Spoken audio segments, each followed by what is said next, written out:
YCP పాలనలో ప్రజల ఆస్తులు ప్రాణాలకు భద్రత లేదని అన్నారు నంద్యాల జిల్లా పాణ్యం కూటమి అభ్యర్థి గౌరు చరితారెడ్డి.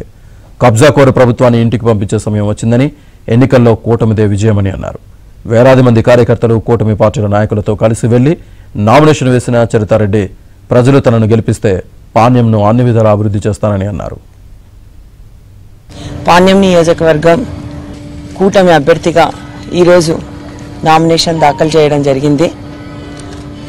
ఈ సైకో పాలనను, ఈ రాక్షస పాలనను అంతమొందించడానికే ఈరోజు కూటమి ఏర్పాటు చేసుకొని ఈ పాలనకు చరమగీతం పడడానికి మేమంతా కలిసికట్టుగా పనిచేస్తూ ఉన్నాం. రేపు పాణ్యం నియోజకవర్గంలో ఖచ్చితంగా కూటమి అభ్యర్థిగా 100% గెలవబోతూ ఉన్నాం. ఈ ప్రభుత్వంపై విపరీతమైన వ్యతిరేకత ఉంది. ఎప్పుడు ఎలక్షన్స్ వస్తాయా, ఎప్పుడు ఈ ప్రభుత్వాన్ని పడగొడతామా అని కూడా రాష్ట్ర ప్రజలంతా